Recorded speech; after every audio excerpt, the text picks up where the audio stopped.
John, he is a senior data analyst from Speedoc, which is basically a healthcare provider. And he has done many things. I mean, one of his main things is that he's created information that's basically helped leaders to make very informed decisions for desired business outcome. And he's very skilled in data mining methodologies and storytelling. He's able to connect the dots to lend insights for people to make very, very important decisions, even to optimize their processes. He has a degree in physics, advanced diploma in business analytics, professional certification in data science. And he's worked in so many different functions, everything from engineering to finance, supply chain, and currently in healthcare as well. All right, so without further ado, I'm going to hand the time over to John. Okay. Hello, hi everyone. Thank you for allowing me to share today. So this is the first time I'm talking to a crowd. So if there's anything stumble or anything, just I beg your apologies. Okay.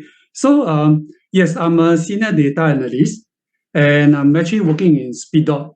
So Speedoc is actually a company we call health technology, right? So whereby we have healthcare, but we also use technology to enable the business. All right. So for example, if you want to have tele consultation, without going physically down to see a doctor, yeah, you can use our service. Okay. And there are many more that we will also cater to. All right. Okay, so once again, I think before that, it's good that I want to appreciate Lisa and even Eileen for giving me this opportunity to share. All right, it's an honor. Okay. So something about me. All right, so I started work in '94, and in '94 I was working with Hewlett Packard. So you see this 4 little thing here. These are inkjet cartridge. So I managed to find the picture because those are produced in probably earlier than '94. So I searched the internet. I say, oh, they can still be found. I think, but today probably they're not in production anymore. All right. So I was working in the manufacturing. Then after 6 years, then I find that okay, life is a bit stable, status quo already. Maybe I should look for something new. So I think at that time, HP split into 2 companies. So one of the companies is HP, another company is called Agilent Technologies. So what I did was I applied to Agilent Technologies, but in the area of financial accounting. Okay, so I think it was because I wanted to do something new, so I just give it a try.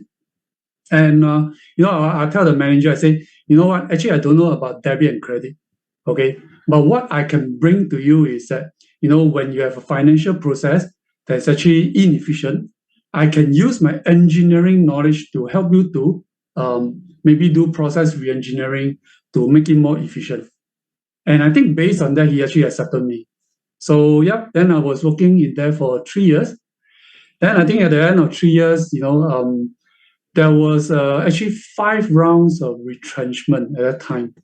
So then I asked myself, I say, how can I be sure that the 6th round of retrenchment will not be me?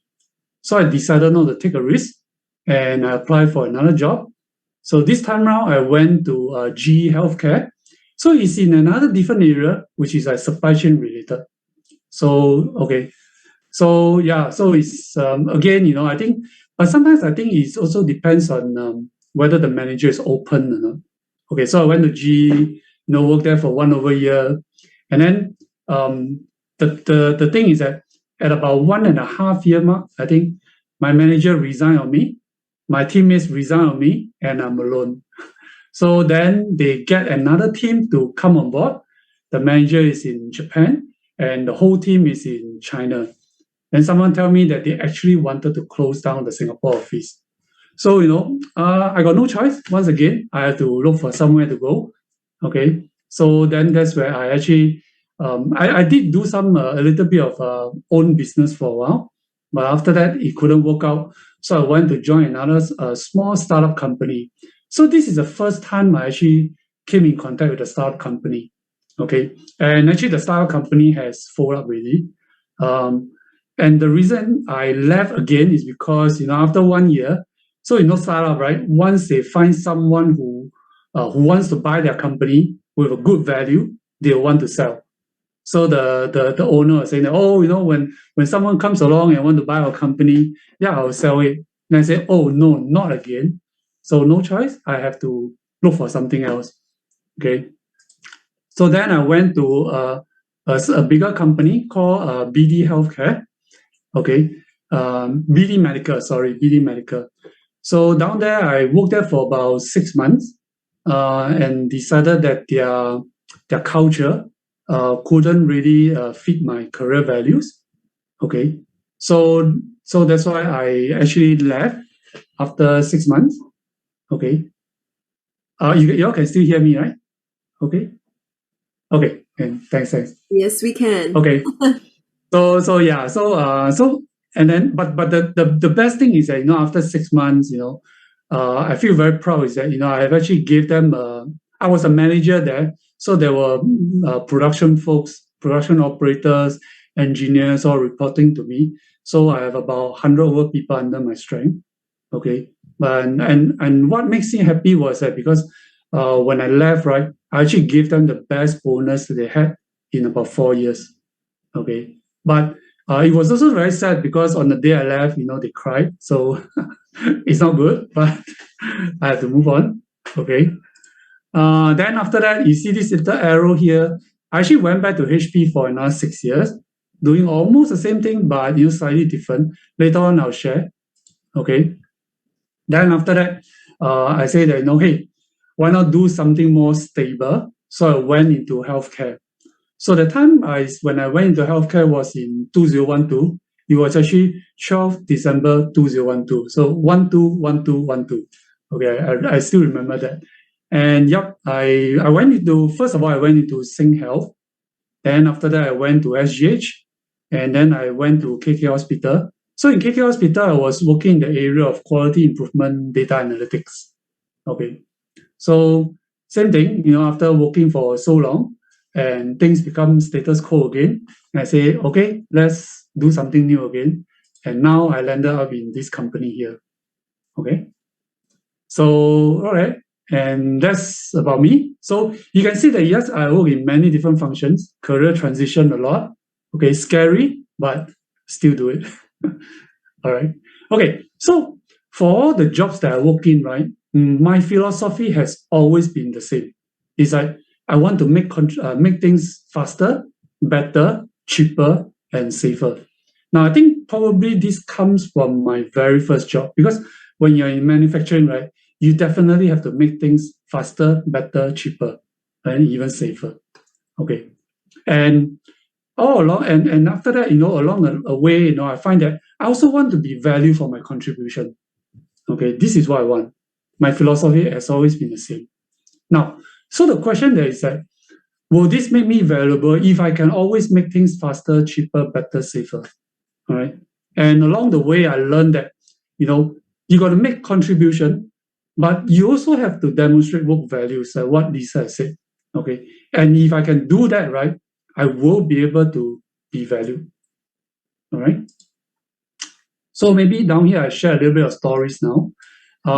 So when you talk about work values, right? So I think different companies will have different work values. So for example, HP also have their work values. Now, I tried to find the work values of HP, but couldn't find it. But actually, way back in '94, right, they actually have a book called The HP Way. I think I encourage you all to also go and buy one copy and read it. It's very nice, okay, the book. And from there, right, the work value that they wanted to have is they want to have trust and respect for the individual. They also want to focus on a high level of achievement and contribution. Okay. And we also want to conduct our business with uncompromising integrity. All right. And we also achieve our common objectives through teamwork. Okay. Like for example, just now in the word cloud, you can see teamwork, you can see integrity. I think I also see contribution, respect also, right? All these words are there. Okay. And they also encourage flexibility and innovation. So they don't micromanage. Okay. So these are the values that they want individual to live. Right. So okay, so now here's story time. So at that time when I joined, my boss was saying, "Hey, Chikyong," that time I was called Chikyong. "Hey, Chikyong, go and learn from a test operator. Don't sit at your desk and read. Okay, you won't learn anything." One. I said, "Okay, let's go down." So I went down, see them do. So then I was curious. I said, "Okay, uh, can I see what you all are doing?" They said, "Sure, why not?" So they are test operators. So what they do is like the inkjet cartridge that we produce. Okay, these operator will test to make sure that they can fire, so that when you land the customer hand, the customer can print all the way to ink out. Okay, so I see them do. So then, so that part is all curiosity. Okay, then I tell them, I say, "Hey, why not you teach me how to do?" Okay. So then now, right, when they teach me, right, it means that I must be humble enough to learn from them. Okay, it's very important. You need to learn from them. So they say, "Okay, yeah, I'll teach you how to do." And then after that, right, I tell them, "Okay, why not now I do, you watch me, and then you correct me." Okay. Now I didn't realize that, actually by doing this, right, they will sort of have a respect for me. I also have a respect for them. But I think in these three steps, right, what I actually gain unconsciously, right, now when I look back, okay, is the trust. Okay, it's very important that you gain their trust. Okay, now being an engineer, you have to operate at a different level as a test operator. So of course, when I was doing the test, they show me how to do, they correct me, right? Then I will also talk to them and say, "Okay, what are the problems that you face?" Right? You must also understand the problem, because you are here to help them. Okay, this is why I always tell myself that I'm here to help you to make your job better, make your job faster, make your job easier. Okay, so that's why, after that I went back, then I tell my boss, I say, "Okay, can I buy 2 books, to learn how to do some programming thing?" And from there, I actually make the job faster and better for them. Now, when I bring down the idea, right, they were very ready to actually accept it. Okay, and I believe that it is actually the trust that we've built, and they can see that I have actually done the work that they did. All right. So that's why when I went down, we implemented it. And you can see that, we have creativity, we have teamwork. Okay. And so that's why when we make things faster and better, this is the contribution. But when you work together with them, you show them the humbleness, you trust them, you respect them, you work as a team, right? So these are the work values that you can demonstrate. Okay. So story 2. So again, it's Hewlett Packard. This is the second time that I was actually back in HP. Okay. So at that time, so when I went back the second round, I was actually doing slightly different things. We have a vendor that we manage. Okay, this vendor will actually help to make our product. Okay, we don't make it in-house, they help to make, then we will have to manage them in terms of the output, the cost, things like that. Okay, so the time when no, so in production line, right? Every day you will face a defective parts, but there was a time when there were a lot of defective parts being produced. So now when you produce defective parts, right, you need to throw them away. So what happens? I will need to work with a vendor to actually resolve the issue. So so a lot of time, we tell that, okay, vendor are under our control. We tell them what to do. But the time when I approach the situation, right, I say no. I say they are the one that's producing for us. They will have better knowledge than me. Okay. So that's why I say, I tell them, I say, why not you work out the hypothesis? You tell me what's the root cause of the problem. You go and test it out. Okay. And then, we can see whether the problem is resolved or not. But if you're not sure, right, you can come to me and we will discuss on your hypothesis. Okay. So by doing that, right, I actually trust them. I actually give them the respect. And I actually also find that, I'm also humbled by their hardworking trait. They're very hardworking. Actually, they're also very knowledgeable. But unfortunately, right, they couldn't solve the problem. Okay. So for me, being an engineer, same thing. I'm also curious. So I say, okay, why not? I also test out my own hypothesis. But sometimes I test the hypothesis. I think the joke, there was a time when, I'm still keeping in touch with some of them. Then they say, oh, Chikyong, remember during the time you actually came into the workshop, into the office, the factory at 2 a.m.? I said, no. It's actually 11 p.m. So by right, we are not supposed to go to their factory at so late a time. So actually after that, I was barred from it. So I couldn't do my experiment, but I can still do my experiment during the daytime. So, do my own experiment, test my own hypothesis. Then I find, oh, yes, I find the root cause. So when I found the root cause, right, I actually explained to them what's the root cause. But unfortunately, because I don't have experience on the machine, I need them to change the machine to address the root cause. And they very eagerly do that because, again, we have that trust that actually built, between us. All right. So that's why when I bring down the root cause, they implemented the solution. Actually, the problem was solved, and there were very much fewer defective parts being produced and thrown away. So now we have made things cheaper and faster. So again, this is a contribution.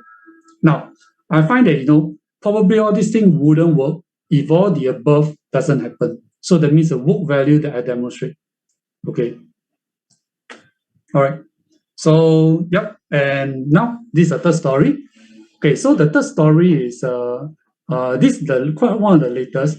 I just left KK about 1 year ago. So KK is a hospital.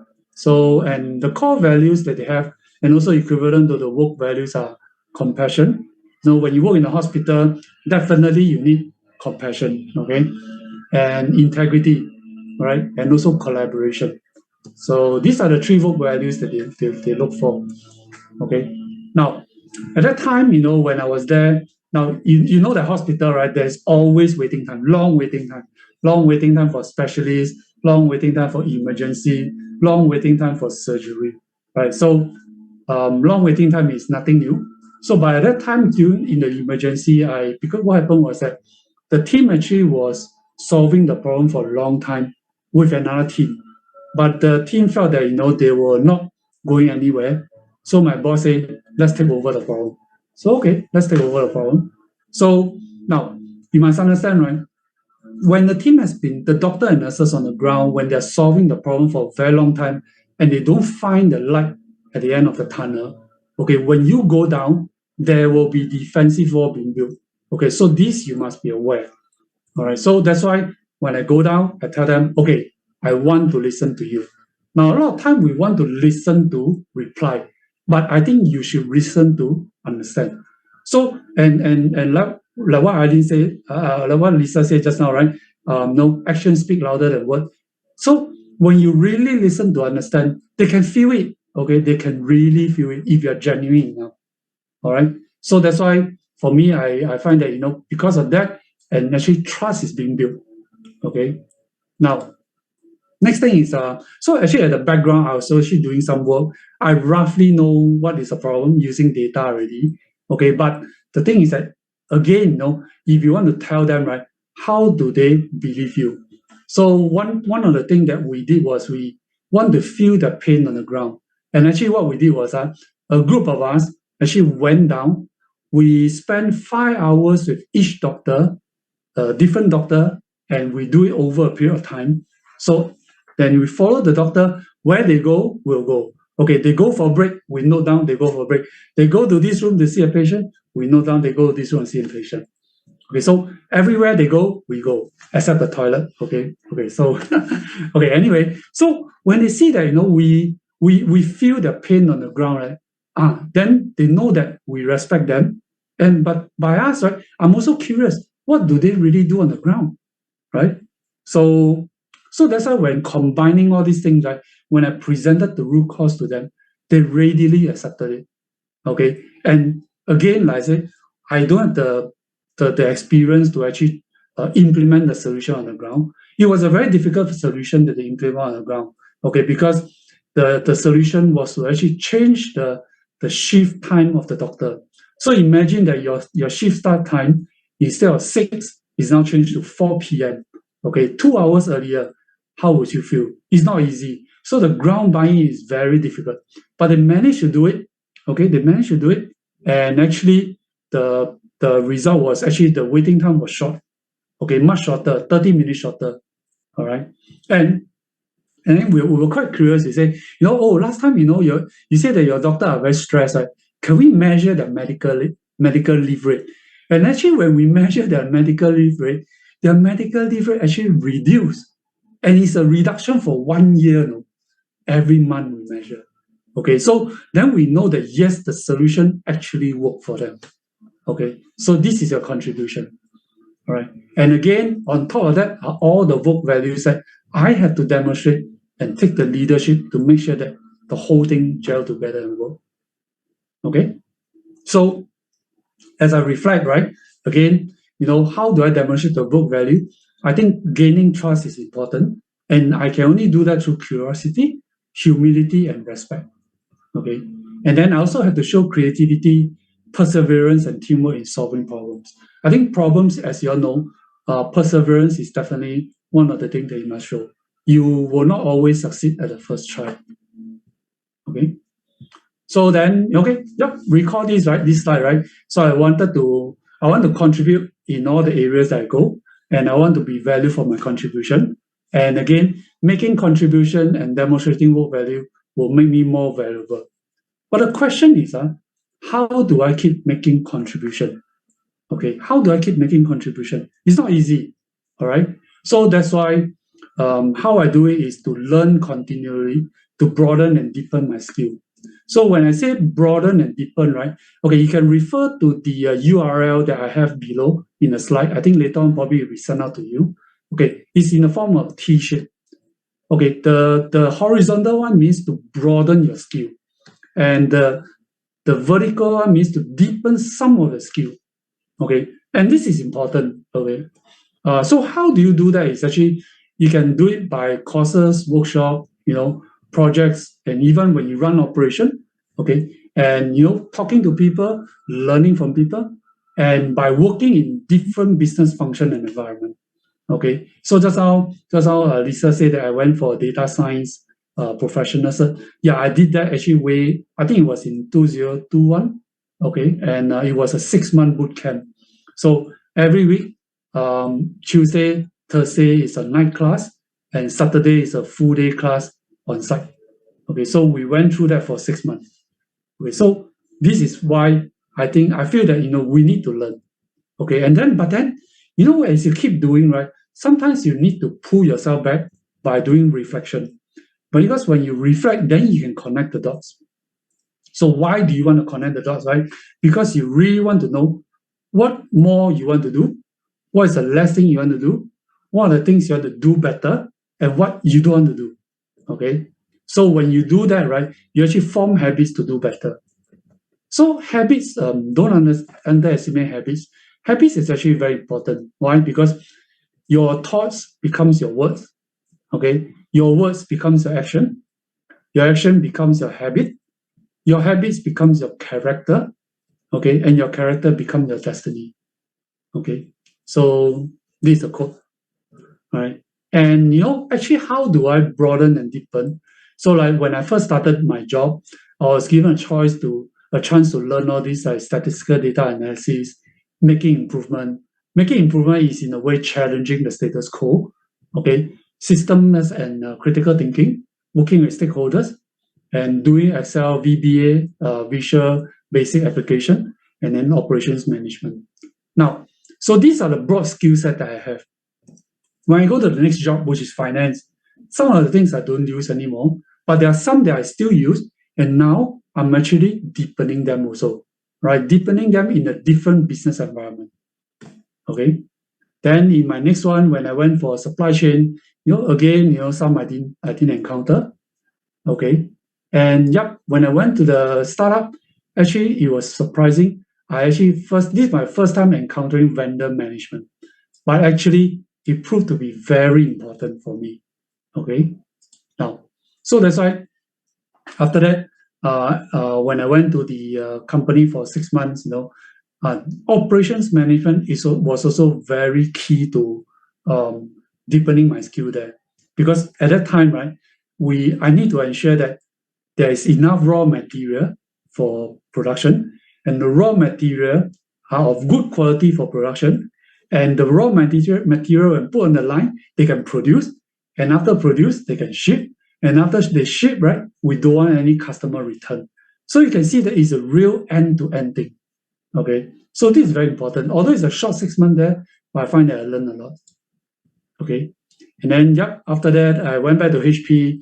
That's where the vendor management comes in critical. So that's why when I work with a vendor to resolve the problem, then that's how I actually apply what I learned.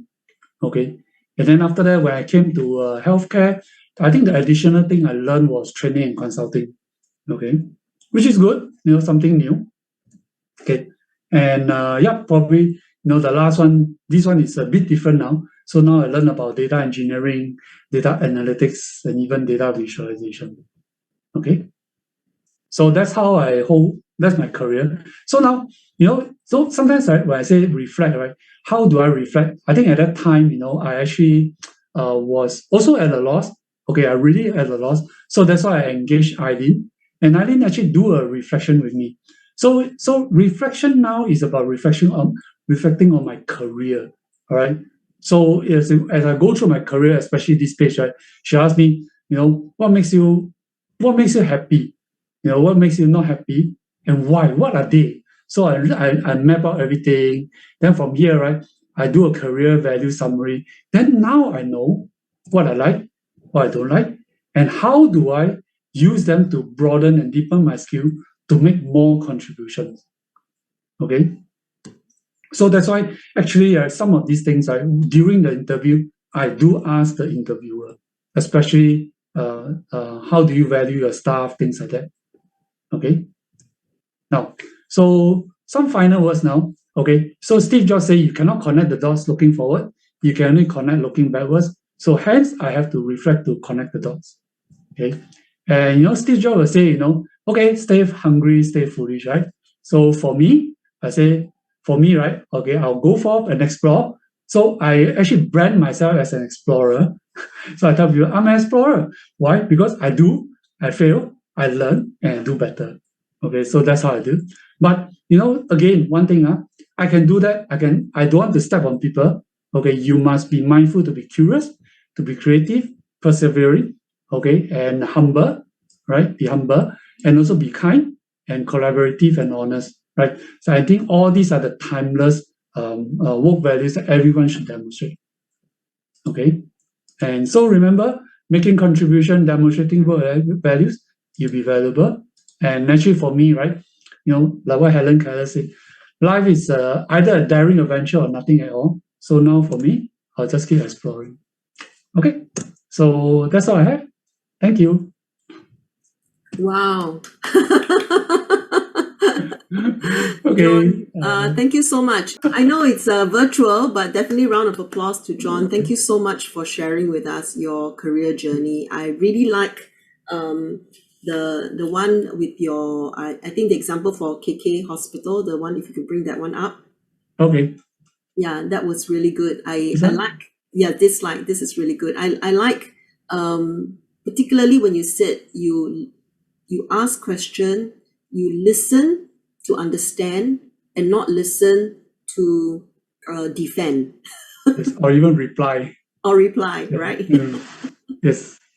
Yeah. So could you tell me a little bit, maybe share with us some of the obstacles that you faced when you were doing this particular bit? Okay.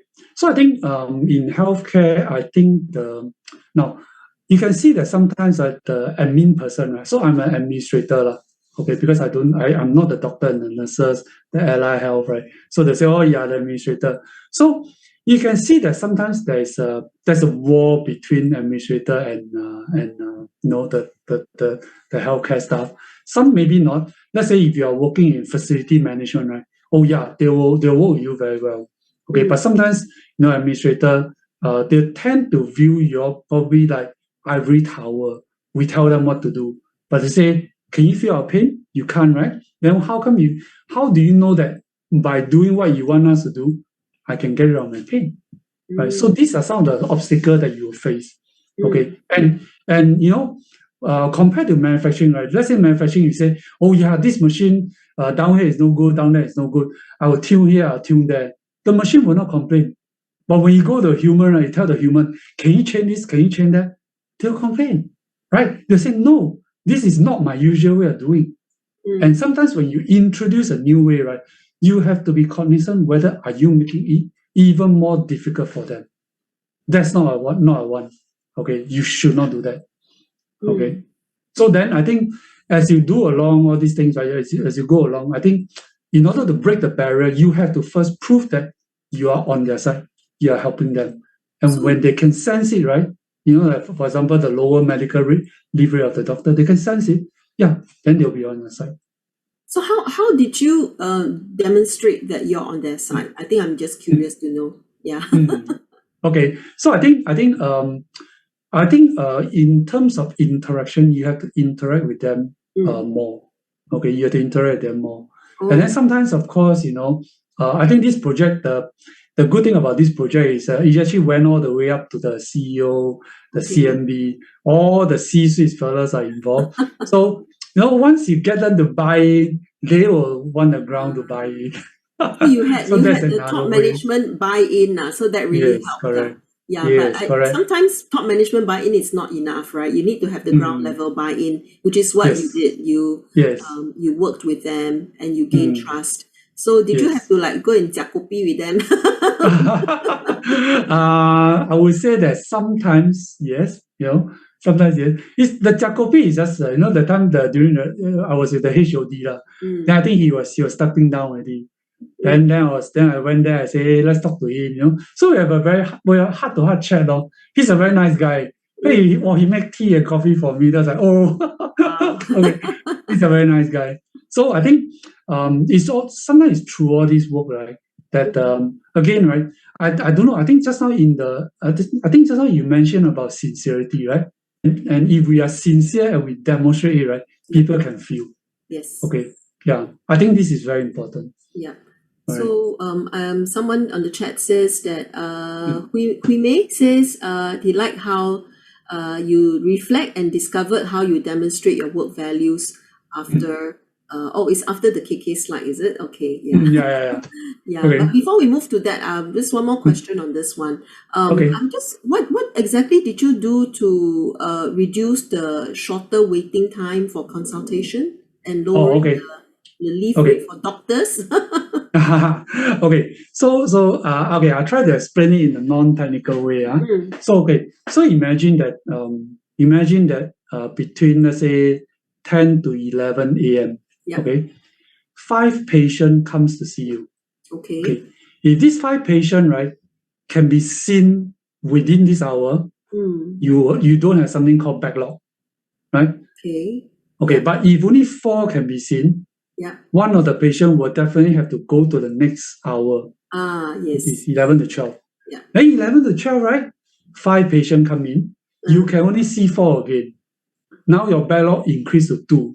Oh, you mean 12 to 1? Because that was 12 to 1. The next hour. So then your backlog increased to 2. Yes. So as long as you cannot clear the backlog, your backlog will increase. Yes. Okay. So I use data to tell them that, when your backlog starts to increase, it starts to increase significantly. Right. Okay. So then what they do is they say, you see, so let's say you want to clear a backlog, right? It's either your doctor see faster or you have more doctor. But when you have more doctor, right, sometimes you don't have room. Then your doctor cannot sit on the corridor and do consultation. Then there will be no privacy for the patient. Right. Yeah. So that's why they have to balance all these things. But we found that, I think that time we find that they actually have a shift that starts at 6 p.m. But I say 6 p.m. is way too late. So they started at 4. Right. So when you start at 4, right, your backlog actually reduced. And when your backlog reduced, you will not have a lot of stress to clear it. Right. Then another big backlog was actually at probably I think 11 p.m. Okay. Then what they do is they shift it to 10 p.m. The doctor start. Okay. Okay. So their mindset is that at 6 p.m. right, all the patients start coming in because all the polyclinics are closed, all the GP are closed, right? So that is That is their mentality. But Right. actually, the backlog built way before that. Right, I see. I Mm, got it. Okay, so okay. essentially by doing your analysis, you were able to tell them, and then as a result, doctors were taking less leave, Less medical leave less medical leave, actually. because they were Yeah, that less means stressed. they don't fall sick. So I show them, then they say, oh yeah. They say, yeah, it's true.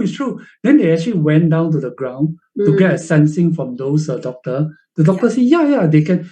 They are happy because okay, it used to be that let's say they start at 6, Oh, they okay. will end their shift 2 hours later.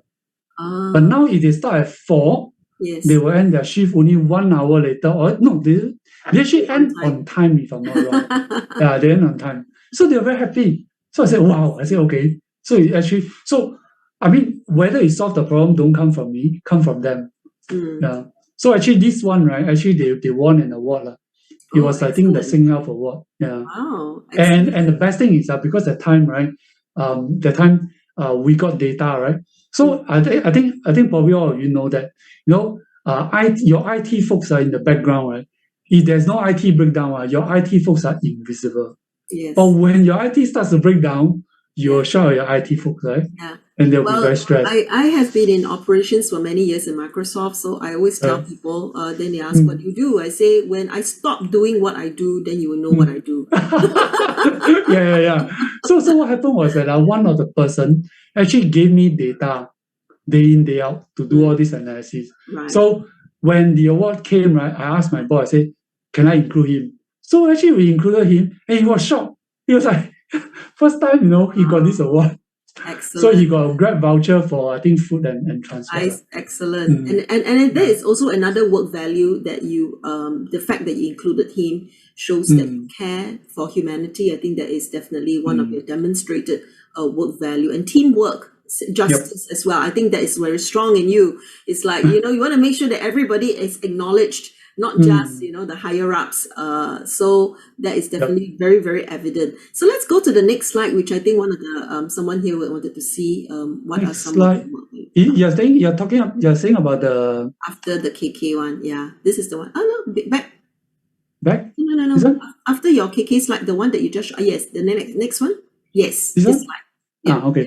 So I think Hui Mei was saying that she likes the fact that you do a bit of reflection. And through here, you showed that you gain trust through curiosity, humility, respect, and you showed creativity, perseverance, and teamwork, obviously. Mm. And so this is really good. So definitely, we've learned so much from John. Thank you so much for this piece. Yeah, but not all yet. I still have one more question for you.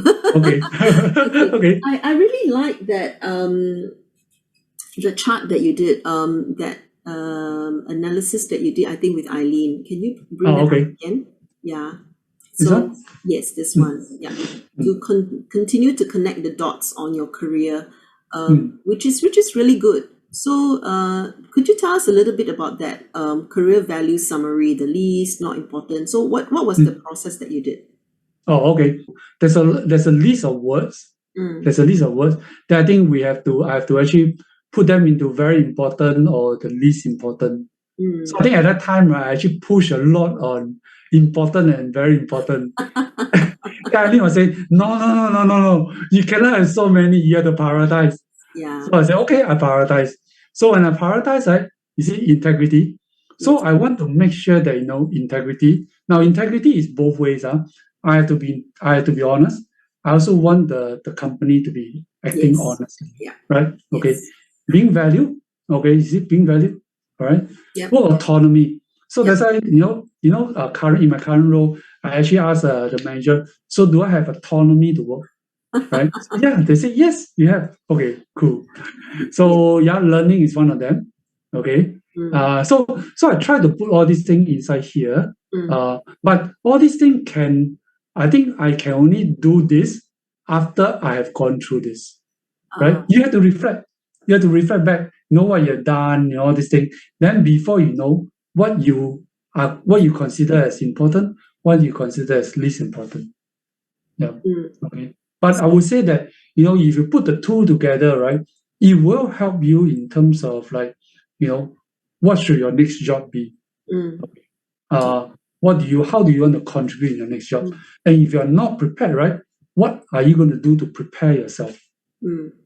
I love this so much, and this is really such a and thank you for sharing it so openly with all of us here of your own journey. I mean, what you did was you mapped through your own journey, and then you put down all the work values that you've developed or gotten over the years. And then after that, going through this process, of course, with a coach like Eileen, that will help you to, as you prioritize and challenge you and say, do you really want to put everything that's important? Important? Sometimes it's good to have that somebody to bounce it off and then put it down. And I think I like what you said as well, that it's not just about thinking about what values is needed in the organization, but you can also start from the other way of looking at yourself, because you want to be true to yourself, and then you put in what are the values that I have and I value, and then from there look at which organizations would be matching with your work values, because then if it matched, then it's perfect, right? Culture fit, role fit, everything fits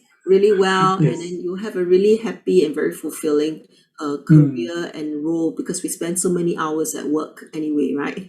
Okay. Yeah, that's well said. Ray Ting says, thank you so much for being vulnerable and sharing your career map with written text. Okay, for me, I'm an older generation. Okay, just now probably just now you heard, right? I started work in 94, so you will guess my age.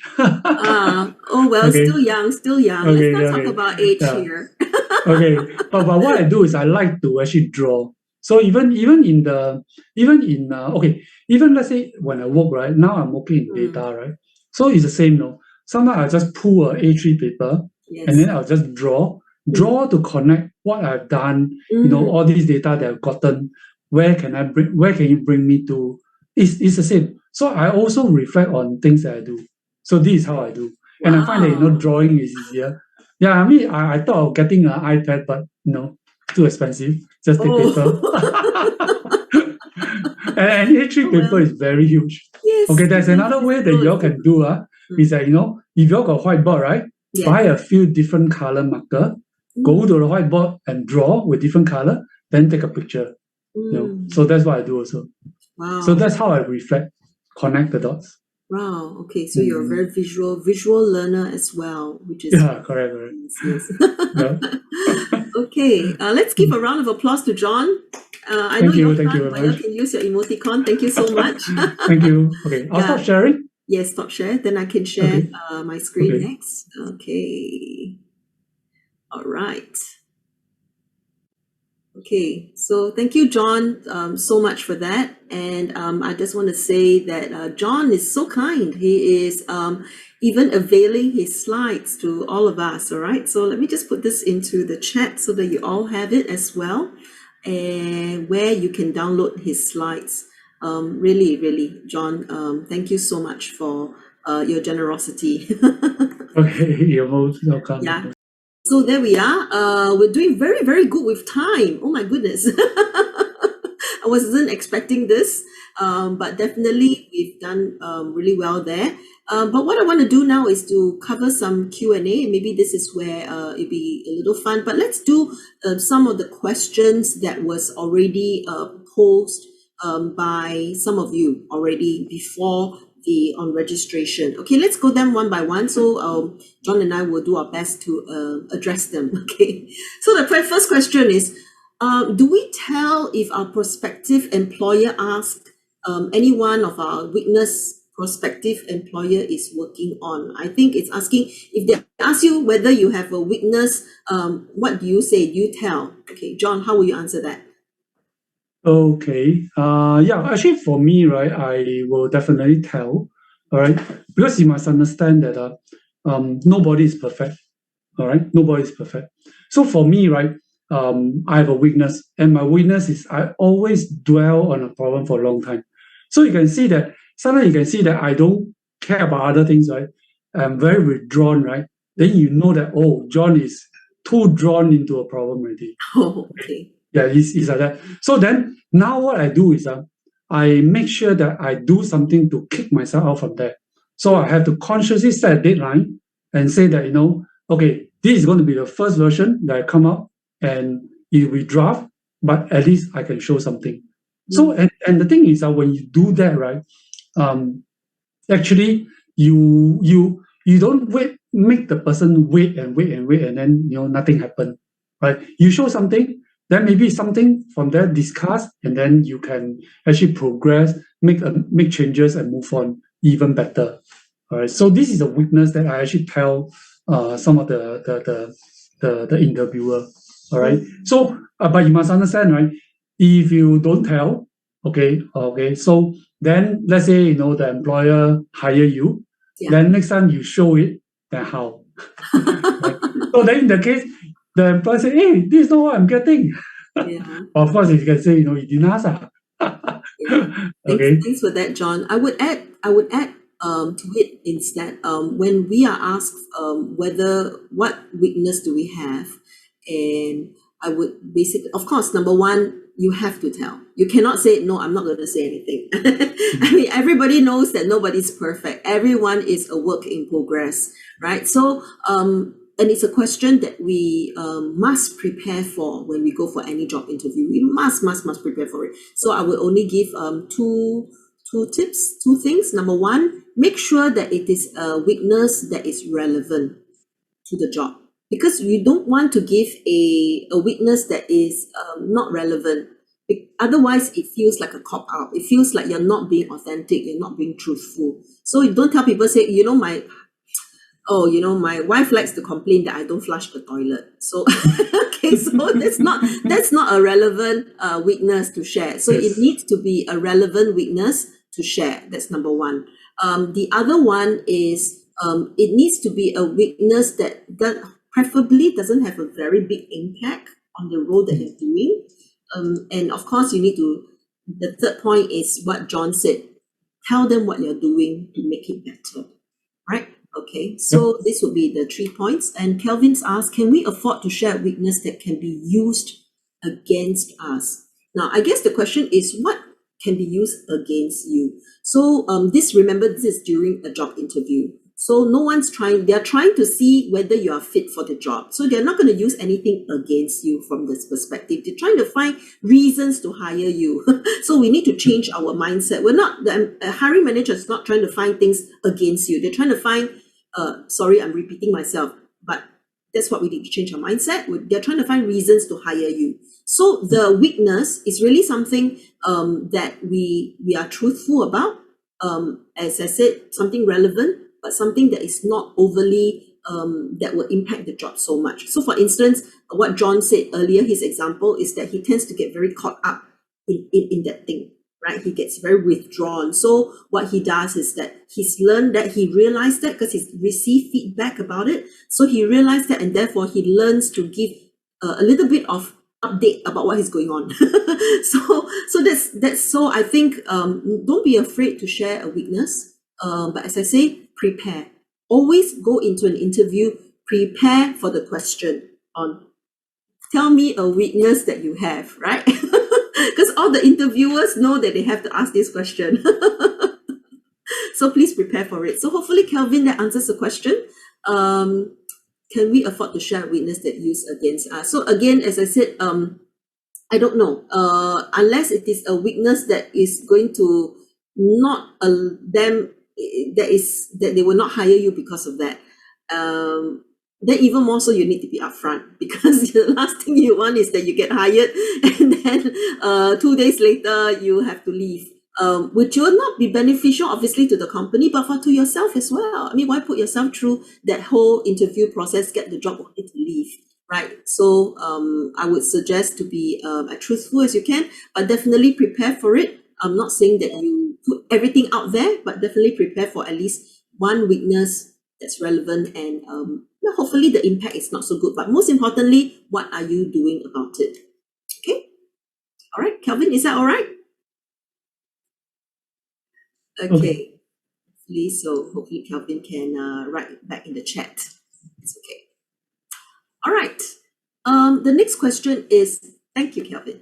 All right, how to create career value during career break? John? Okay. Actually, for this, right, I have no experience because I don't have a career break. So probably the career break that is probably going to business. Then I try to set up a business, but it failed after 9 months. So not really a career break, but I did put down that it is a training and consulting business. Oh, Okay, I did put down, yeah. But excellent. I think to me it's like if you want to have a career break, you do have to note down the reason why, right? Why do you want to take the break? Is it related to family, right? Is it related to, let's say, you want a career change, okay? Or is it related to the present company? Or is it related to maybe personal health, like physical and mental, right? So you have to note down the reason. Then now the thing is that during the career break, right, also note down what you have done. Because now, let's say you want to join back the workforce, right? You need to know what you've done, and you need to ensure that you are able to join back the workforce that you want to join, right? I mean, otherwise, why will a company hire you, right? Mm, It's because you can contribute, mm. Yeah. right? So Mm, I agree. And there's a question here. Is it mm. considered a career break if we do freelancing or start up our own business? So I would say that it depends on how you position yourself. So if in the case of John and in the question, if you start your own business, you don't have to put it as a career break if you don't want to, because you can always say that you during that time, that 9 months or 1 year that you did your business, just put it down that you were the CEO of John Wong Training and Consulting Private Limited, right? So that was what John Wong did, right? So you can just put it down as the business, as because you were employed by the business, right? Technically, I mean, whatever, whether you draw a salary, whether fail, I mean, that's besides the point.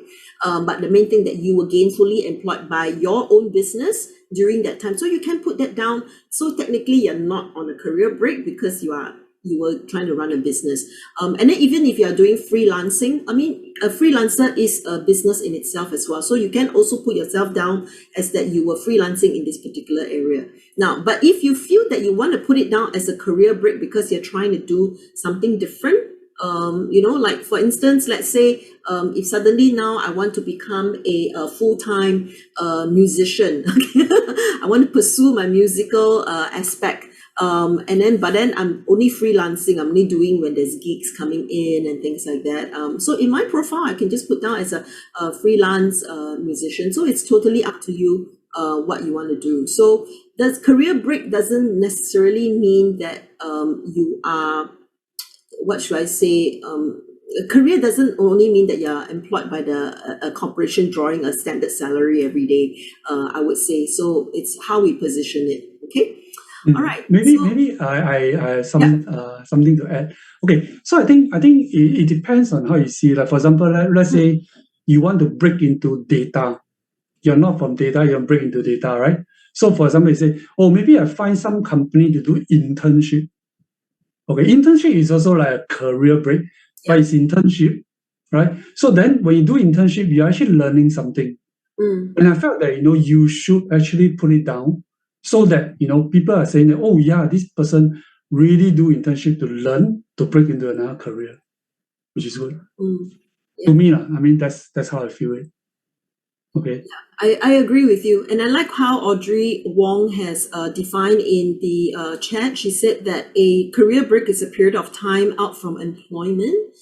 It's commonly used for people to take time out of the career for personal or even professional development. So I guess the key word here is out of employment. So if you are employing yourself, then it's up to you how you want to define it. So there's no hard and fast rule. It's up to you how you want to position and define whether you were on a so-called break itself. Okay, and the next question is, how would you elaborate to potential employee that the previous company's work value different from you, like you mentioned? You found that BD's work value, it does not match you. That was a question to you, John. You can see that in the chat, Okay. right? Yeah. Hang on. It's in the chat. Yeah. Your career is a family issue. Yeah. Okay. By Oh, Wee Chia Kuo. Yeah. okay. How do you elaborate to people that the previous company work value different from you? Like you mentioned, it you found. Yeah, okay. So yeah, this one was okay, I was fortunate that time because after that BD medical, okay, I actually went back to HP, right? So after I left HP, I still keep in touch with my boss, my ex-boss. So going back was easier. Okay, going back was easier. Now, I would say that I do not have a good answer for that. I may not have a good answer for it, but I feel that okay, let's say if you say that the company culture doesn't match what I do, so then you can tell them that then in that case, right, I cannot perform to my highest potential for you, for the company, right? So let's say if I value autonomy, but if the company is micromanaging me, I can't perform to my maximum potential, right? So in that case, then it's a lose-lose situation for me and also for the company, right? So I rather that you let the company know that I am a person who likes more autonomy. Then in that case, this is my value, but if the culture doesn't meet it, then I have to go somewhere. That's how I will answer if you ask me. So you will be a little upfront to say that Yes. that there are few things. I mean, of all the things you say that and say that there are few things that is very very important to me. Autonomy is super important to me. So yeah, so let them know in the But past you must, but I think, yeah, but I think you must understand, right? Micromanagement has its place also. Let's say for some people who can't focus, right? So micromanaging will have to come in until a certain stage whereby, okay, the person can focus again, then you move on. Yeah, I always say that when I usually tell prospective employers or managers, I always tell them that in the beginning, when I'm starting my role, I probably like a lot more direction, a lot more guidance. But later, when I'm getting my feet on the ground, please leave me alone so that I can do my work. You're right. All right. So there's another question. If the career break is due to family issues, sorry, it's just moved up. Okay. If the career break is due to family issues, do we need to specifically inform the prospective employer what is this family issue? Now, I would say that you don't have to. I mean, at the end of the day, things, if it's very, very personal, you don't wish to share, then you don't have to. All right. But again, remember that you're trying to build trust with the employer, potential employer. So I would say do your best to share as much as possible. For instance, let's say you just say that I just had some family issues with needing to deal with someone in the family is having some problems and I needed to go help out. Even that alone is enough, right? But don't say family issue. Then sometimes if it's too vague, it leaves people speculating. So you want to be a little bit you don't have to be so specific and say, oh, there was this financial issue, and then you go into the nitty-gritty, but just say that no, there was some particular family member that needed my help, and I needed to take time to sort that out. Just leave it as that. I think usually people will be happy with it, so no need to go into a lot of detail for those sort of things. All right. Okay, there is one more about work-life balance, but I think, and someone comment about nobody likes a micromanager.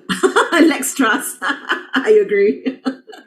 Okay, but let's finish up this question first before addressing the one about work-life balance. How do we create career value during career break is what is the question. So I think if we can draw back into the example that I cited about David Hopkins, even if you are caring for a loved one during a career break, there are values that can be demonstrated during that career break. And especially if you're going after a personal development, professional development thing, even if let's say I've taking a break to go pursue singing, that also reflects my ability, my tenacity. It reflects curiosity. It reflects connecting with people. So there are many things that we can draw even from a non so-called employment type career break. Okay, so hopefully that answers the question about creating career value during career break. But let us address this question in the chat by Zubaida. How do you propose is a good way to discuss a realistic work-life balance conversation to fit with the organization or the manager, especially if the team is experiencing heavy workload at the moment with the company culture of working nights and weekends. Do you see that question, John? Yeah, I saw that question. Okay, I'll try my best to answer. Okay, it may not be the best. Okay, I would say that then I think is probably we say that okay, certain time. Let's say you need to work late. Okay, you need to work late. Can you probably take about maybe 1-2 hours off? Okay, to do something, then come back to continue to work. Okay, so I think maybe the employer may be able to accommodate. We will know. All right. Then of course, especially heavy workload, right, at the moment. So sometimes, okay, for me, my behavior is that when there's heavy workload, right, I will always question why. Okay, you need to question why. Why is it that the work is so heavy? Is it something that breaks often? Okay, something that breaks often, right? Then can you make improvement? Make improvement in terms of like, don't do it. Okay, make it faster, automate, or something like that. So I think for this, I actually have a story to share. The time I think when I was in finance, second company, okay, finance. So what happened was that because HP is split into two companies, Agilent don't have a finance team to do financial accounting for Agilent. Okay, so they buy the services from HP to do for Agilent. So when I went in, right, there isn't a team. So I have to go to HP to learn, and then Agilent will help me to build a financial team. When I went to HP to learn, right, the way they do things is so manual. It's no joke. It's really they open up a PDF file, copy a figure, paste into Excel, open up another PDF file, copy a figure, paste into Excel, and then they do some equation.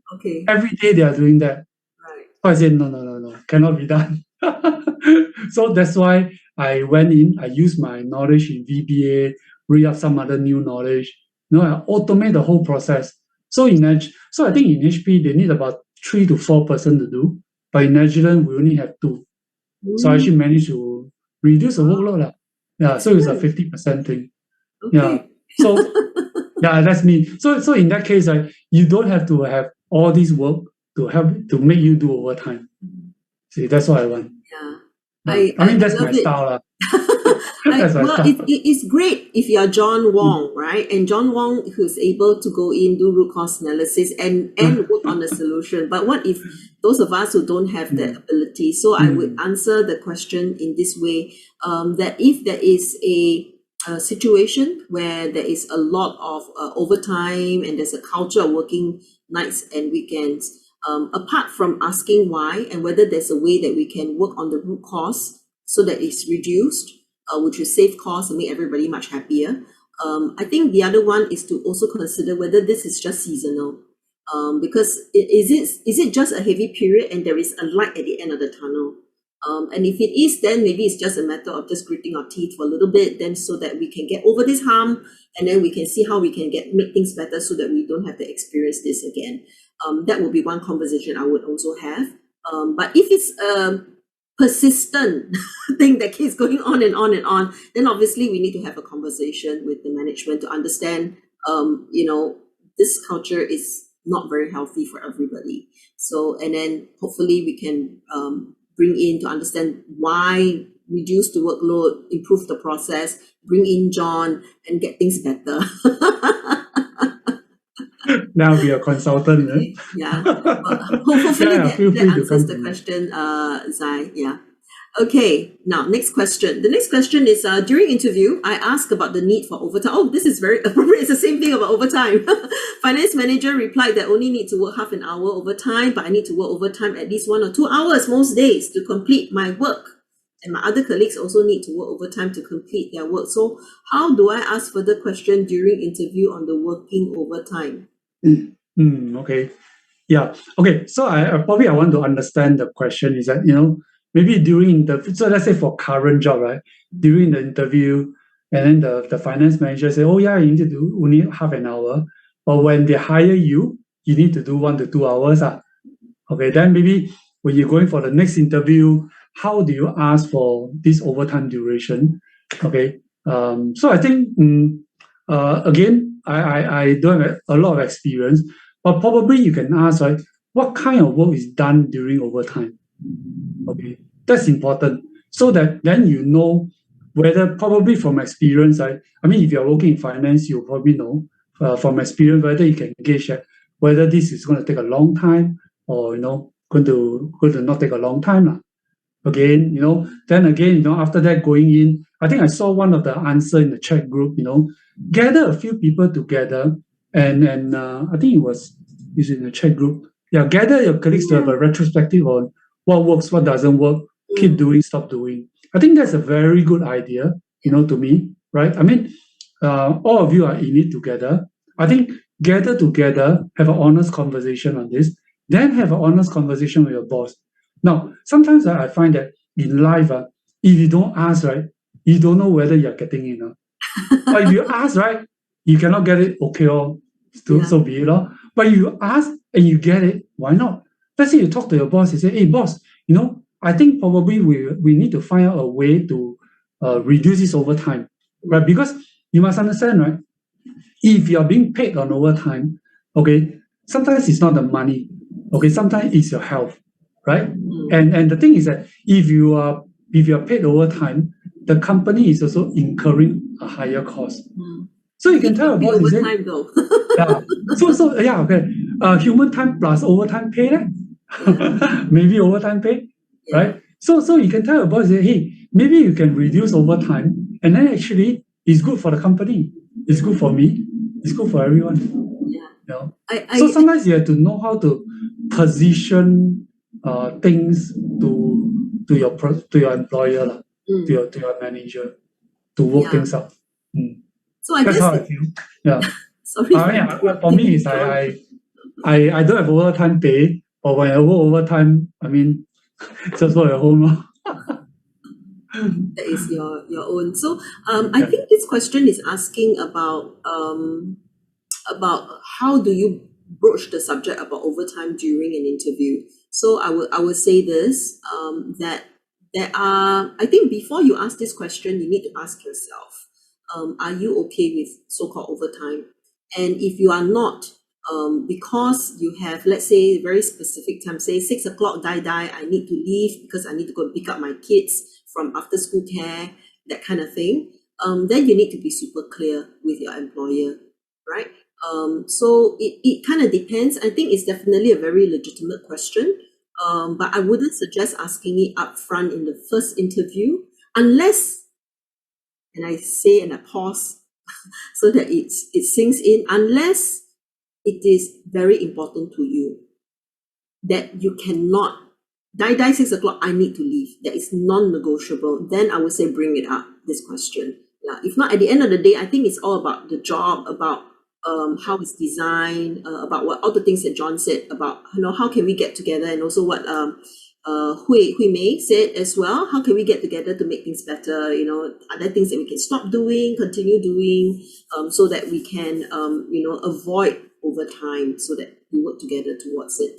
But during the interview, if it's important that you cannot work overtime, yes, I would say ask the question, but you must have a good answer why you ask the question, right?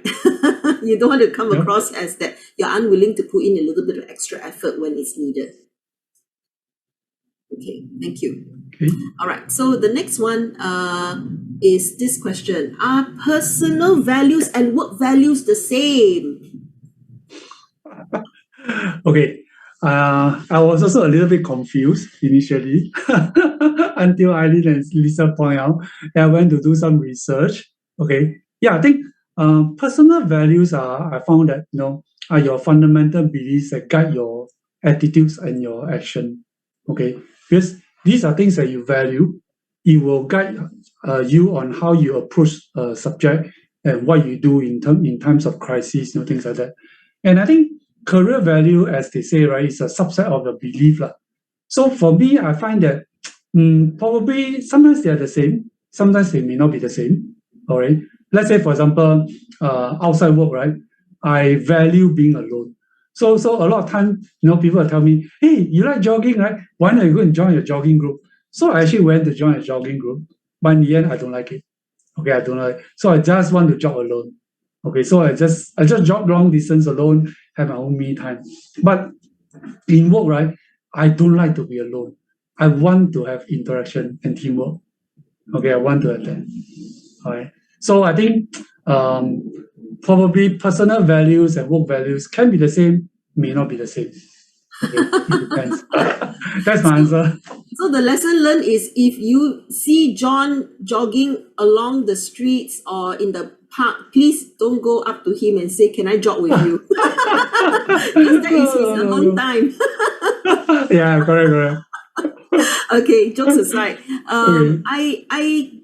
I think at the end of the day, it is we are the same person, whether at home or at work, and I think it would probably be about the same, regardless. But how you manifest itself, how do you present, like what John says. Although he likes my alone time, but I'm sure even in his own personal social time, he also doesn't like to be alone all the time, right? I'm sure he still Oh. would also like some social interactions, but then but doesn't mean that he wants social interaction 100% of the time. He needs his alone time to recharge. So, and I would say that, so as a result, I think that at the end of the day, we are who we are. And it's important for us to understand and go through the exercise of understanding who we are. What are the things that drive us? What are the things that motivates us?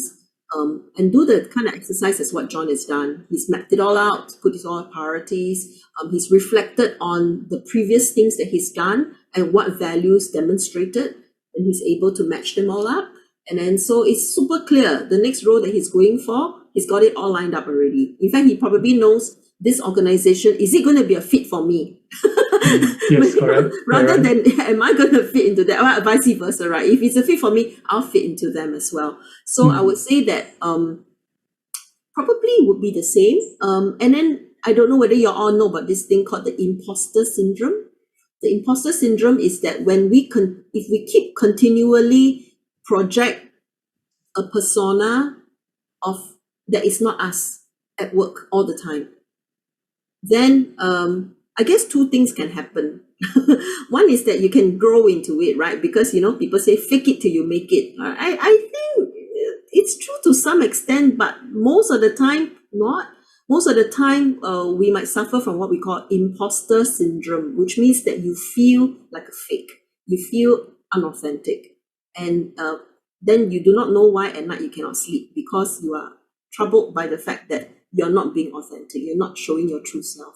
So I would say that it's probably best to align it, make sure that it's projected well. I'm not saying that we show our raw self all the time. That's not what I'm trying to say. We need to moderate our feelings. Remember, temperance is a virtue and it's a good value to have as well. But be congruent. Just be self-aware. Anything else to add, John, on this point? Not really, but I think it's like what you say. I think once it's aligned, right, it's much better. Yeah. Then in that case, right, you will feel at home. Then you don't have to be you don't have to behave differently in order to suit the value. Yeah. Yeah, I agree. That's great. Thank you. Yeah. So Okay. I think there's one more question. Yeah. How do I find out about the employer's corporate values? Okay. So normally for me, right, I will just go to the website and search. So for example, let's say just now I show you the slide on KK, right? If you go to the link, okay, you click on it, you'll be able to see. Now, sometimes they have all their corporate wordings and things like that, but they don't have their values, right? So then you imagine, right, where would they put their value? All right, they will put their value probably in the career side. Okay, in the career side, maybe they say, oh, these are my values, come join us. So you just go to the career side. That's what I did. I went to KKH career side and I managed to get it. Oh, the company website lah. Yeah. The company website. Now for HP, right, unfortunately, I was searching and searching for it. I couldn't find it. Unfortunately. So then I have to fall back on what I knew back in 94, that the HP way. Okay, so that's why I found it. Now, if you want, right, there's another one. I don't know whether I can share with you now. Yeah, you can put it in the chat. Yeah. Okay, no, let me share now. You guys. Okay, if you want, I can share something with them. Okay, sure.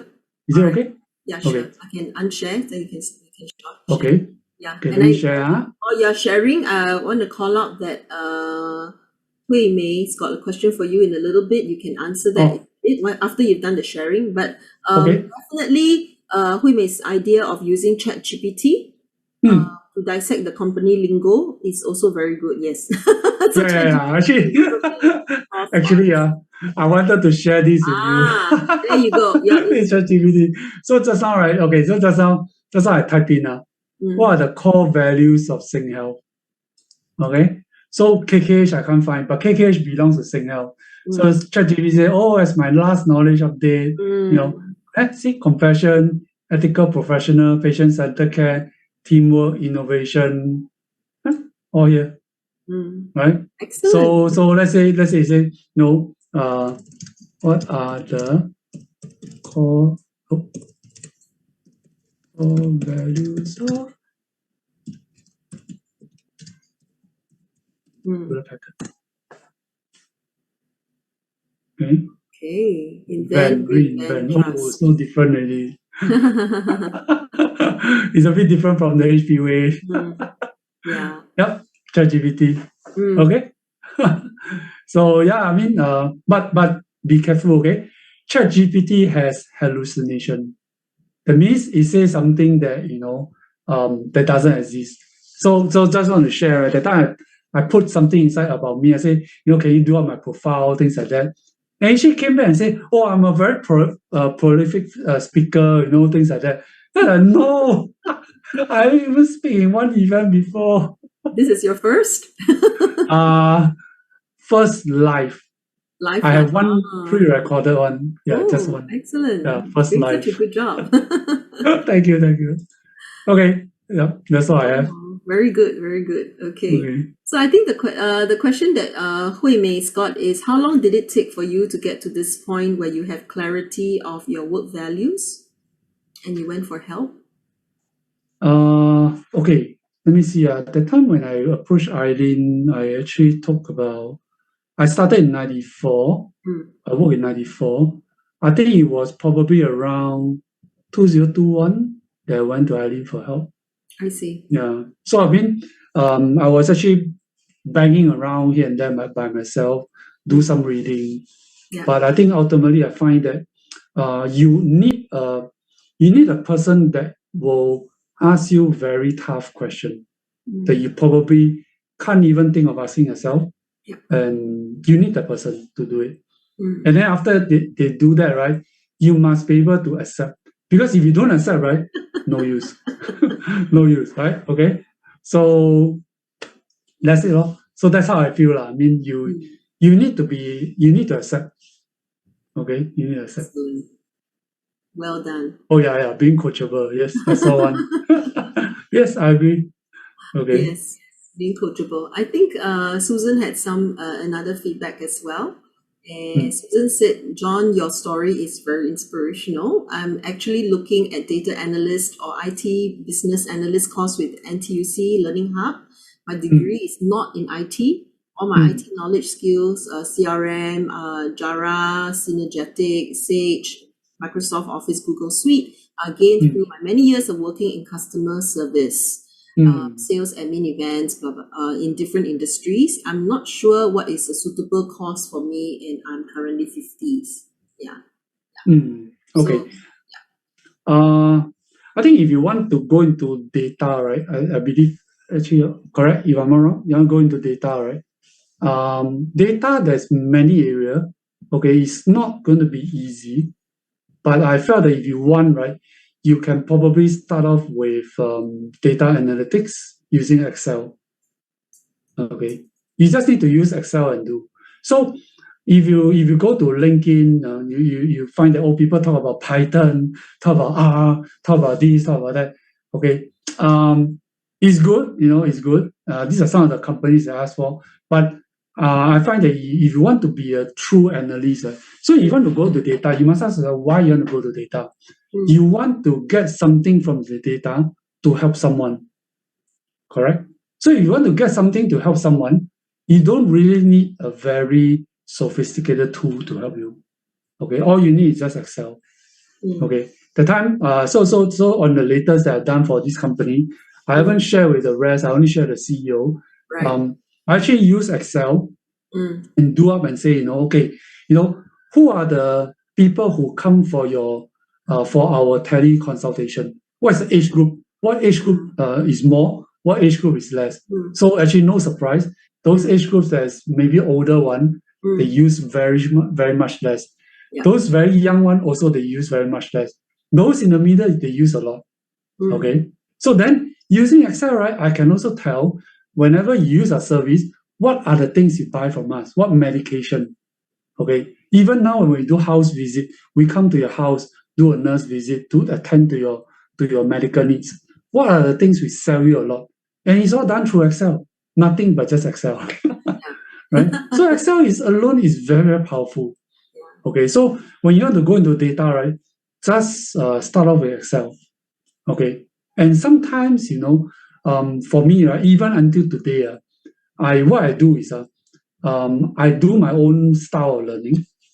So how I learn is I will simulate some data. Okay, then for example, right, I simulate two age group, one young, one old. Okay, maybe one age group, maybe you can simulate, say, what's the diabetes level, what is the sugar level, and another one, what's the sugar level. You simulate. After simulating, use Excel and plot a chart, right? And then you see, oh yeah, now I can see one high, one low. And then let's say you want to go into statistics, use Excel and then do some statistics. So Excel has some basic statistics. So that's how I learn. No? So I was actually helping Eileen on one of the survey. So now I'm actually starting to also learn about things like, for example, ordinal regression. So I do my own data, do my own R program, and punch in and say, oh yeah, this is the output I expect. Okay, now I understand how it works. So John, would you are there any I definitely hear you about Excel, and I totally agree that it's a very powerful tool, but I think at the end of the day, the concepts and things like that, are there any course that you are aware of that somebody who's aspiring to go into data analytics can take? Okay, probably if you want, you can connect with me. I can help to search you something because offhand I may not have any. One of the things you can do is one of the things you can do is if you are a National Library Board member, do you know that now they offer Udemy courses for free? Udemy courses. Okay. So go to Udemy, go and search data analytics. Then maybe you put that data analytics Excel. Yeah. Okay. Then in that case, these courses will now come out. Then go and attend. That's one of the way you can do. Yeah. Okay. I agree, and I think I see that on the chat there are a lot of very good advice as well. So Lincoln Lim has said that he's taken R and Python courses. Take if you want to take either language, choose Python. It's more popular in Singapore. It's currently taking AI 100 and AI 200 courses under the High Coders Academy. Yes. We think it's quite useful. Yep. I think Susan saying that looking at enhancing customer experience, use data to present to stakeholders to make decisions. Definitely. And Lincoln says now data storytelling is a very useful skill set. If you want to do data storytelling, consider Power BI, Tableau, and rather than Excel. Yeah, I mean, Power BI definitely is basically your you can create dashboards and things like that to do for operational aspects. So definitely, I would say that those are good from a tools perspective. So by the end of the day, it's about application as well. So, and I would say it's never too late to learn a new skill. All right. Yes, correct. Don't ever let anyone say that you're too old. Whatever. Okay. Maybe to answer Susan's question. Do we still have time? Yeah, we've got a little bit of time. Yep, sure, definitely. Okay, to answer Susan's one, so customer experience, I think that time I did a small little project for KK Hospital. So like for example, children emergency, right? They did have people who give feedback. And when they give feedback, they give free text feedback. So actually Python, what I did was I used something called Count Vectorizer, NLP, and then I managed to sieve out some of the things for them. So then things like, for example, they mention somebody's name. they mentioned this person name called Apple. So if you search for one word, right, it's Apple. Then I say, hey, why is this Apple so? Why it come out so often? No, so actually, it's the person's name called Apple, and she's doing a very good job. Okay. Then the next thing is I found out that some of the nurses who actually gave blankets to the children down there who feels cold, and they actually appreciate it. So these are the things that I actually sieve out from a customer experience point of view, and I give it to the children emergency. So hopefully they use this data to do some improvement, touch up their service point, things like that. Yeah. Yeah. I love it. Data is one of the best tools you can use to convince someone why they need to move a certain direction. Yeah, but it's just that data is only data. The person ultimately must still, like, for example, I give the data on the waiting time, what causes it. If the doctor don't want to use it, there's nothing I can do as a data analyst. Yeah. Okay? So it can So you only must go so understand. far, right? Okay.